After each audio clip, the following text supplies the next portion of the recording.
Ladies and gentlemen, welcome back to Sohum Reactions. Peace, love, and positivity to you. Today's request comes from Keith, who's sending us two songs from two different prog rock bands from, we'll call it across the pond. We're going to start with Hole in the Sky by German prog rock band RPWL, then switch gears into Where Are You Now by Bjørn Riis, who he is the guitarist for the band Airbag. So if you guys don't know Airbag, we actually did a sole reaction to their song Colors many moons ago on the channel. I still listen to it to this day. It is such a banger melodically. It's such a fun listen. The guitar work on there is stellar, and if that's where the focus is going to be for today, I expect great things. But all in all, I haven't heard of RPWL before, nor have I heard of Bjørn Riis, so I'm going to be coming into this one with pretty fresh ears. Hope you guys are excited to listen to this alongside me today. Once again, thank you to you, Keith, for the request. But without further ado, let's jump into it. Oh, and thank you for the prog rock, by the way. I'm a big fan. I love listening to this kind of music.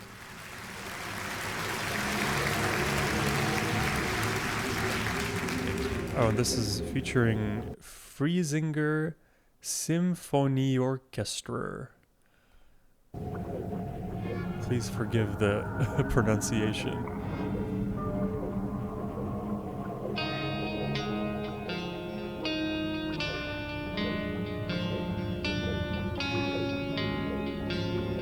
I'm told that RPWL give Pink Floyd vibes.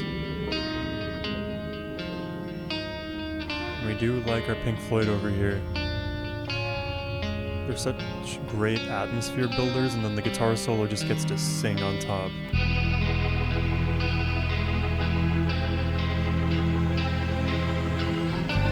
So far I can say the atmosphere is being built real well.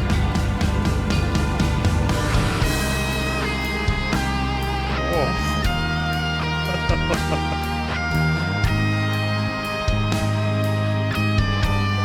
Oh, is it too soon to say I already love it?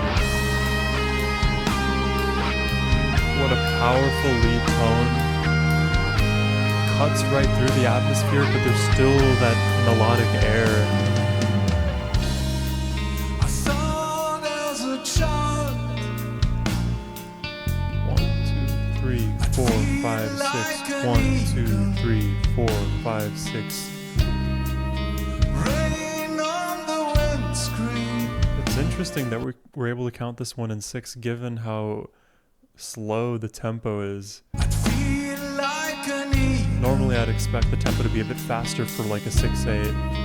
Rain on the windscreen. I'm captured in technical solitude. Technical solitude.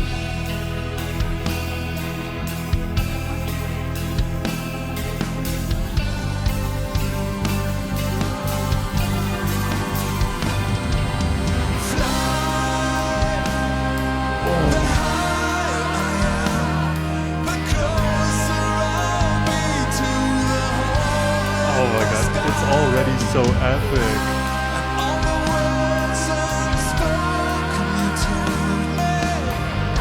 Arms out wide. Bask in the glow of the melody. The lush atmosphere. Beautiful backing vocals, the strings, it's everything.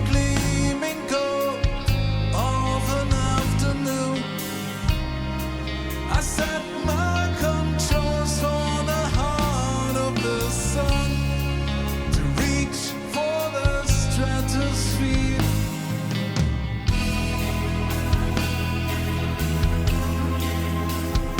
Great chord progression. I'm a big fan of all things minor, Phrygian, whatever.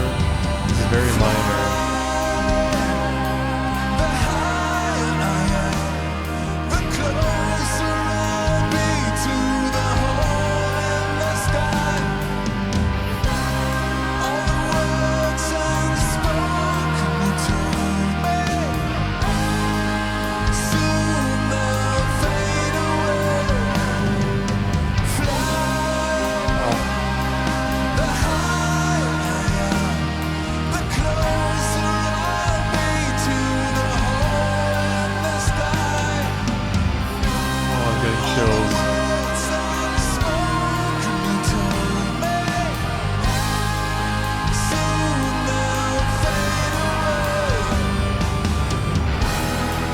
Oh, Time's never been on our side. bit of a lateral move, but somehow more grandiose, like a dream theater sequence. The haze between death or life.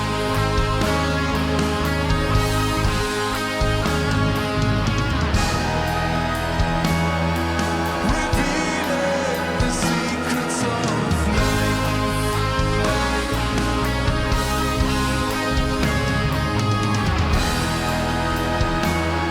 I'll fly to the breather's land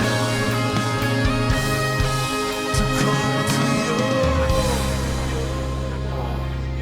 And the perfect dissipation. I need more people in the world to listen to symphonic rock and metal music, and appreciate more of the combination of huge electric guitar, massive choirs, huge strings, just big orchestra sections. Like it's a love child when it comes to like metal rock music and symphony and orchestra. By the way, I never know the difference between orchestra and symphony. I probably should at this point, but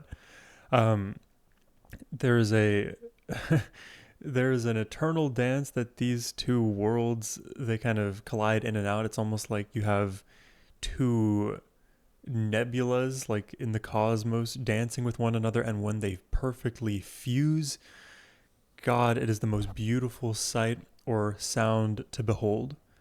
I in my very early like guitar days, I would listen to so much like Yngwie Malmsteen, and he would like play with like the Japanese Philharmonic orchestras, and that's like a lot of where my shreddy guitar world plus the melody plus the symphony like love came from. And I love, over the years, having discovered different bands and artists to follow in similar footsteps, how they've recreated that landscape.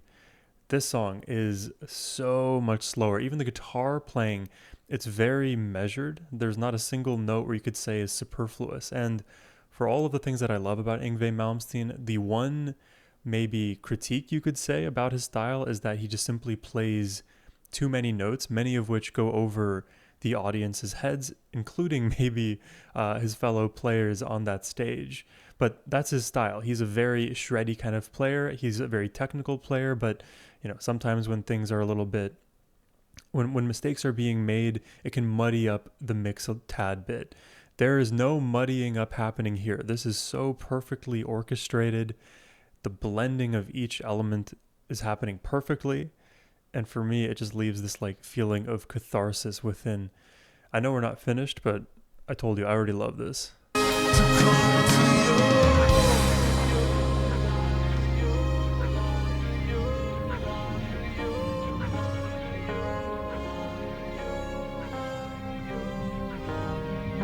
Kind of gives me Porcupine Tree energy as well.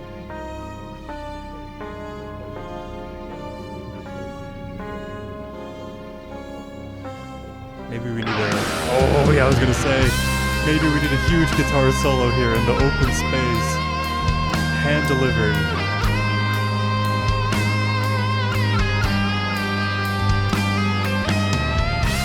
Oh, listen to the bends.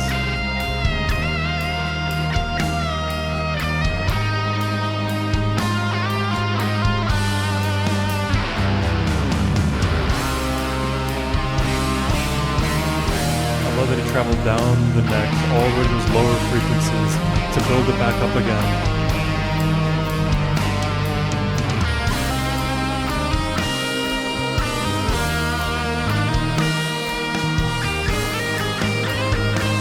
Yeah.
Holy hell. Shout out Eminence. Oh no, I think that's Architects. Also shout out Eminence. Oh my god.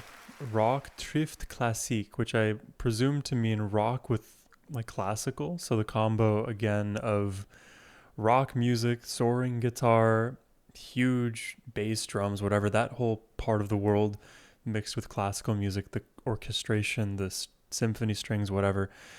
It is so epic. It is so climactic. I feel like all of the dopamine that's in my body like surges and then rushes quickly out of me. And then when we build the song up to where it gets, like you feel like the peak has happened, but then the peak keeps peaking. And that's what's so amazing about genres like rock, like prog rock, like just anything really paired with symphony.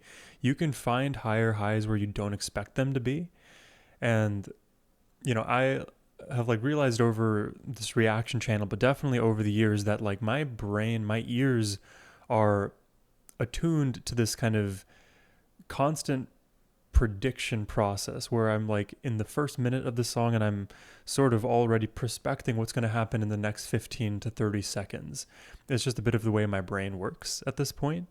And I try my best to not like let that color the reaction in a different kind of way. Like I want to take all of the content that I get at face value, and when I have the song like this where we hit that peak and I'm like, oh my god, it's already so flush with emotion, it is so caked with this like melodic brilliance, and then we up the ante, it just, to me, it's like the happiest thing ever, because like you've even defied my own expectation for just how beautiful this already beautiful piece of art is. So I pretty much knew at the beginning that I was going to love this one based on the guitar tone, based on the melody, they were all playing along to, the beautiful strings. I knew. And my god, was that feeling corroborated by the end. It was such a up and down but beautifully ascending journey all the way to the very last bit where we finally dissipate back into the atmosphere from whence we came. We need to do more prog rock on the channel, guys. I love this music so much. It's so like natural for me to experience it and share what I feel about it. I had no idea RPWL were out there, and now I I cannot go back. Let's check out the next track. This is Where Are You Now? Bjørn Riis.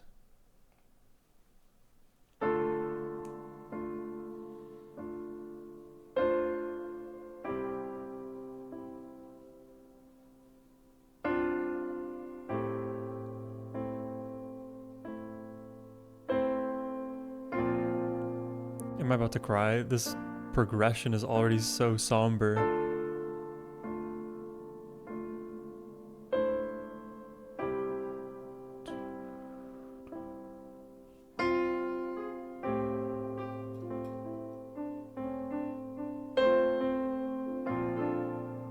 I think we're in D minor.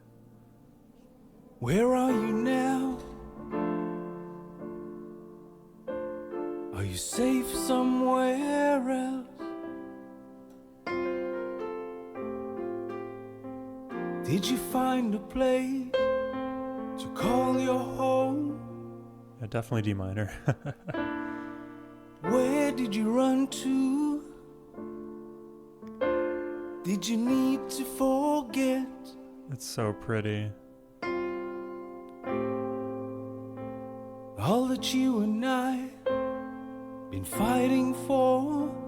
The black and white clothesline in slow-mo, like... Where are you now? Do you still remember me? The things I said I wanted you to know.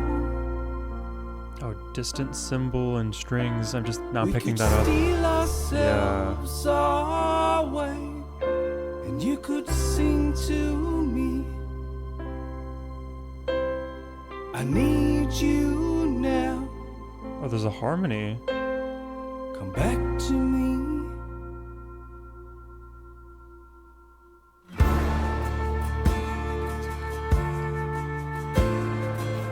also in 6. 1,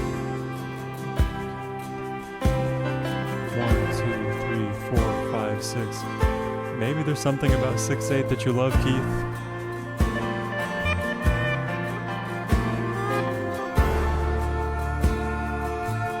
I mean, I feel like already all my emotions are flowing from the previous song, and it's just being furthered here. But it's almost more reserved because we don't have that big symphony, you know? It feels like we're in the room hearing all of this beauty get generated. Layer by layer. You hear even the volume slightly increase. It's very slight though.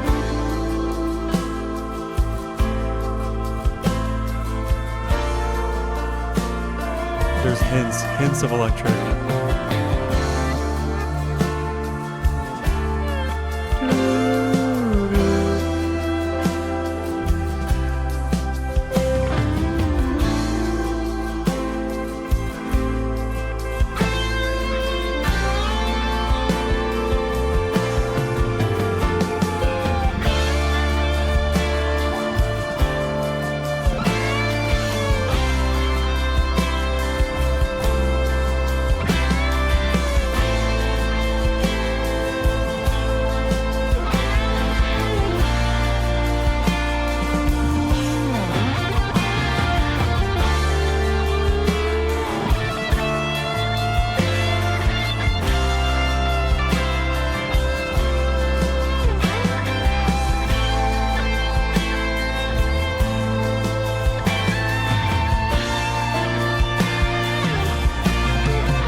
To my ears.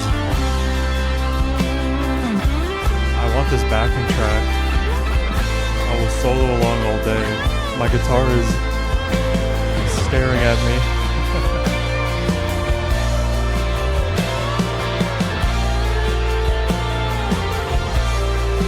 I hear the piano above.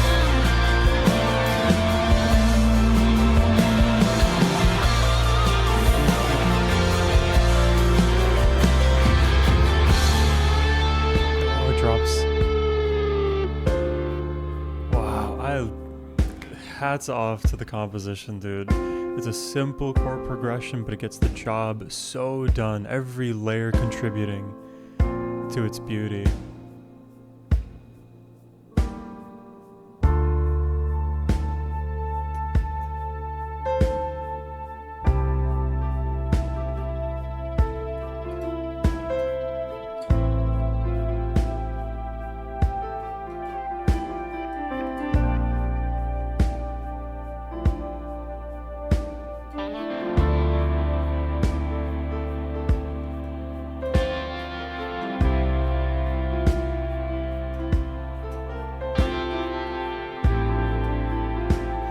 To just like mess around on my keyboard and piano and do it all. Keyboard and guitar. Take my hand. Oh god. And stay with me. Let's pretend and make me whole.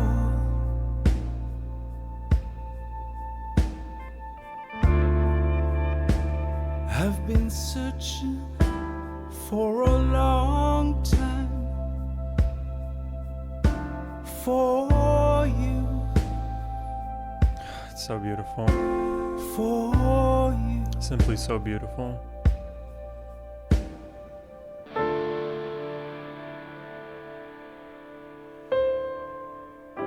It's that little note, the 7th.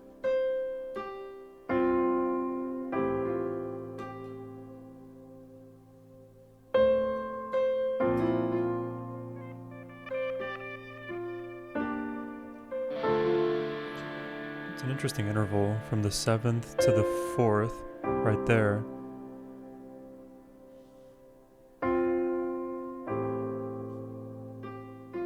3 to the 4.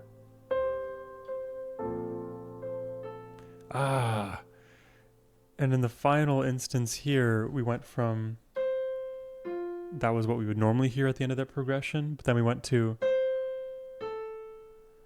on the major 3 chord. It's such a beautiful scale, man. Like, minor can never steer you wrong.